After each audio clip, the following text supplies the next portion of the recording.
It is a tale of two stories in Colorado right now. We're seeing extreme drought conditions on the Front Range. That means high fire danger. And while many of us are seeing drought, the Colorado High Country now under a winter storm warning that starts tomorrow afternoon. Thanks for joining us for 4 o'clock at 9 News. I'm Tom Green. And I'm Kim Christensen. We had a cooler day today. Kind of actually felt like fall out there.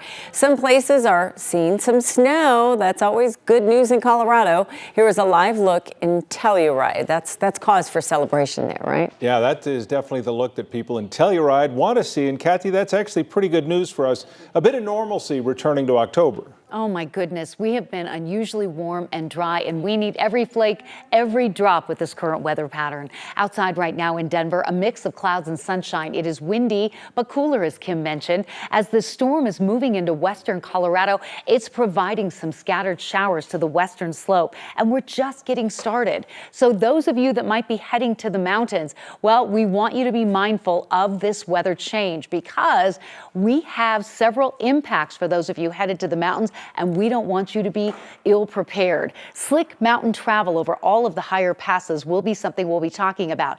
Heavy accumulation above 9,000 feet. For Denver, cooler weather and the chance for some showers coming in over an extended period of time. No impact for the drive tonight. Smooth sailing up in the Grand Lake area. It definitely starting to look like fall up there. We had a few showers on the camera last hour. The moisture is already feeding into western Colorado. We have rain and we have snow, and soon the snow will be heavy. We'll be measuring the snow in feet with a weather impact day weekend for the southern mountains where they could see up to 40 inches of snow. Lower elevations dealing with warm weather, windy conditions, and red flag warning criteria. The timing and impact of that coming up. A woman in Castle Rock believes her father's death could have been prevented. 81-year-old Victor Rodriguez was killed on Highway 85 last month after he hit an elk. Well, now his daughter is petitioning for a change along that very busy road. And 9 News reporter Jaleesa Irizarry has more of the story. Oh my gosh, I have like 1,000 pictures of my dad just... A camera roll in Colorado sometimes has a theme to it. So this was our fall trip this year. For Mary Rodriguez, it's memories with her dad, Victor Rodriguez. He absolutely loved it. And their appreciation for animals. Here's another elk picture. And I'm still searching for the significance in this accident because we've loved these specific animals so much. In late September, Mary's parents were driving along Highway 85 between Happy Canyon and Daniels Park Road when they hit an elk that made its way into their lane.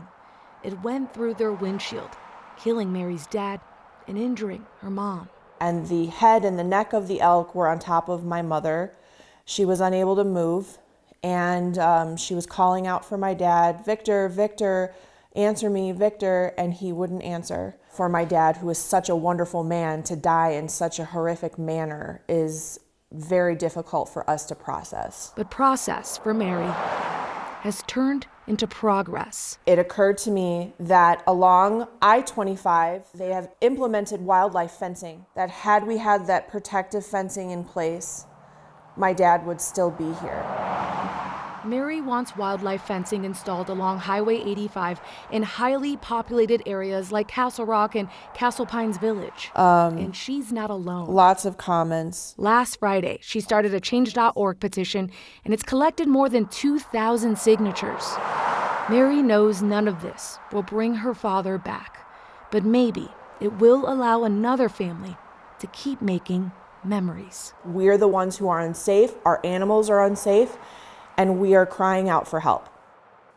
So far, Rodriguez has gathered more than 2,600 signatures. It's important to note she believes this wildlife fencing would not just keep people safe, but protect the wildlife as well. According to CDOT, in Colorado, nearly 4,000 animal versus car crashes are reported annually. Reporting in the studio, Jaleesa Irizarry, 9 News. Jaleesa, that's an area with a lot of deer, a lot of elk as well. And we've even seen them at times, not just with fencing, but go to the extent of underpasses or overpasses so that the wildlife can travel without being on the roads. That's another thing that she really wants experts to consider as well. She has seen some of that coverage, right, of these underpasses that we have recently been reporting on and how beneficial they are. All right, we'll keep an eye on that one. All right, thanks, Jaleesa.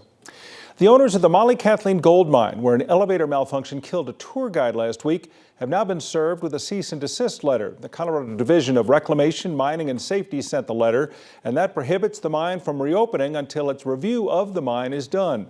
A tour operator, Patrick Wire, was killed last week, and dozens of tourists needed to be rescued.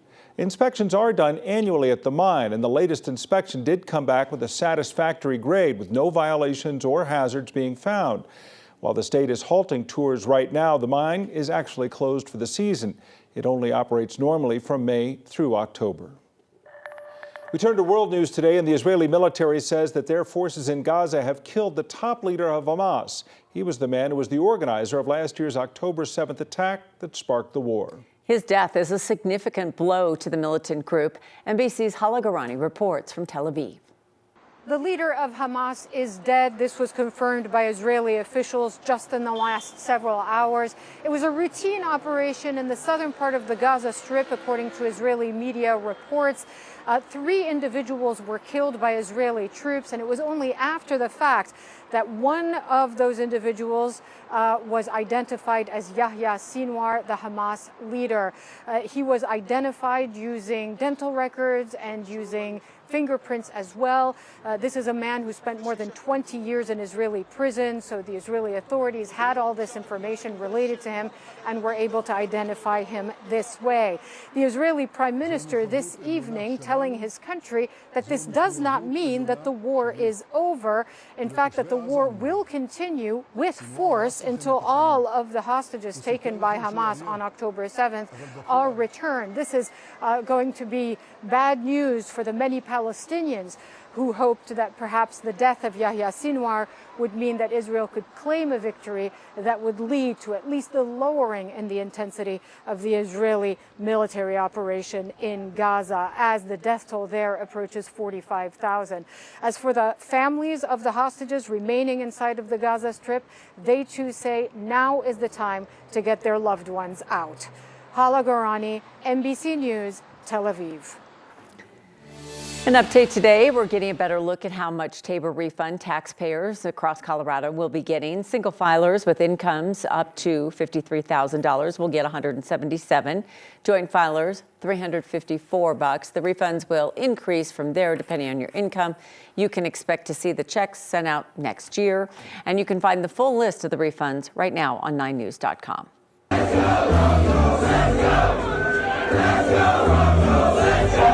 Yeah, it's a road game, but Bronco fans are ready in orange in New Orleans. The team sharing this video showing fans that made the trip to cheer on the team tonight in Thursday night football. Now, that's a live look at Bourbon Street, courtesy of EarthCam. Now, we've seen many people cruising by in their orange. It says right here on my TV news script that our Broncos insider Mike Kliss and Scotty Gaines are there. Now, they shouldn't be there on Bourbon Street. They should be there at the Superdome, but who knows where they are? I mean, it's Scotty and Mike. Who knows? Yeah, they might say, hey, we've got time before the game. If our plan, in fact, does come together, they'll join us live in the next half hour, and they'll have more on what people are saying about Sean Payton's return down there to the Big Easy. Yeah, those fans were going at it last night. I was thinking, that's weird because there's not normally much nightlife in New Orleans. I was going to say, kind of a sleepy little place to go. Imagine that, taking that trip. Yeah.